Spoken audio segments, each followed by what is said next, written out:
Oi, meus filhos, tudo bem com vocês? Chegamos a mais uma aula de biologia, tá? Onde hoje vamos ver um pouco sobre as pirâmides de idade, ou pirâmides etárias. É mais comum, certo, a gente ver o termo pirâmide etária, mas em alguns locais de divulgação que aparece pirâmides de idade. Em alguns livros também, certo? Na semana passada eu coloquei um textozinho que ele fala um pouco do que se trata as pirâmides etárias, certo? E diz também um pouquinho a finalidade de seu estudo. Essas três imagenzinhas que estão aparecendo para vocês é a representação de algumas formas da pirâmide etária, ou como ela é representada em termos de gráfico. Vejam só, a forma pode variar dependendo do que está sendo estudado e a finalidade desse seu estudo. Qual é a representação do estudo da pirâmide etária para aquela população. As pirâmides etárias ou de idade podem ser relacionadas à idade das pessoas, certo? Ou a proporção dos sexos masculino e feminino naquela população. Vejam só, as pirâmides etárias ou de idades, elas são gráficos, certo? Que vão indicar as proporções das diferentes faixas de idade na população, como também a proporção dos sexos masculino ou feminino. Elas são estudadas na área da demografia, certo? Que é uma certa área da geografia e é muito importante as pirâmides etárias para o planejamento socioeconômico de uma nação. Como?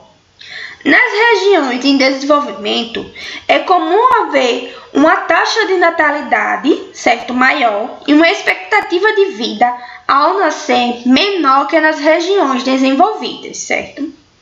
A expectativa de vida ao nascer é o número de anos que se calcula que um recém-nascido pode viver caso as taxas de mortalidade do local onde vive no ano de seu nascimento permaneçam as mesmas ao longo da sua vida.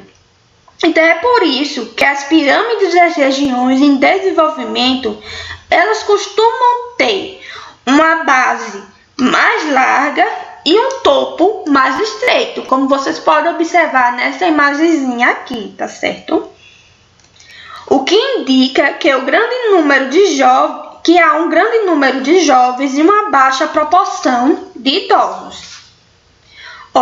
São populações predominantes jovens que tendem a um crescimento rápido por causa da quantidade ou da grande proporção de jovens que poderão ter filhos nos próximos anos.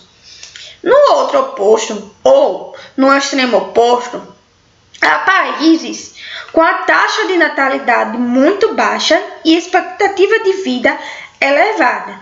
É nesse caso que a pirâmide tem uma base mais estreita, o que indica um grande número de idosos e a baixa proporção de jovens. Então, são as populações maduras com um baixo crescimento e tendência a se estabilizar ou até mesmo a declinar, tá certo? Levando para o Brasil, ainda que seja um país com a maioria da população jovem, a proporção de adultos e idosos vem crescendo, certo? Ele passou a cerca de 4,7% da população em uns anos, para 10,8% quando a gente coloca para o ano de 2010. Então, essas projeções, se formos fazer para agora, pode ser que haja um aumento. Então, o que é que significa as projeções? O que é que indica as projeções? As projeções vão indicar que em torno de 2050, o número de pessoas com até 14 anos será o mesmo de pessoas com mais de 60 anos. Essa mudança está ligada ao aumento na expectativa de vida e à queda da taxa de fecundidade, certo?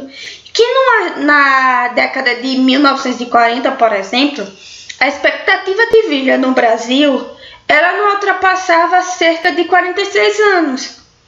Enquanto ao final da década de 2000, a expectativa do brasileiro era de cerca de quê? De 73 anos. Veja como houve o aumento da expectativa de vida, certo? Vejam só, ainda nos anos 2000, cada mulher tinha em média 2 filhos, certo? Então, em 2010, esse número passou a ser de 1 filho. Então, essa taxa é inferior à taxa mínima para a reposição populacional, que é de cerca de 2 a 3 filhos, ou seja, as 2 crianças substituem os pais, e a fração de 0,1 compensa os indivíduos que morrem sem se reproduzir, certo? Desculpa. Então, algumas projeções podem indicar que a população deve continuar a crescer até por volta dos anos de 2030 e depois deve estacionar ou diminuir por alguns fatores aí da região em si que está sendo estudado. Então, vê como a pirâmide etária é importante quando você vai ter um estudo socioeconômico, para ter ideia das proporções, tanto da faixa de idade, das faixas de idade daquela população, como também quando está relacionado à proporção dos sexos que tem naquela população, tá certo? Então, por hoje é só. Obrigado e até a próxima!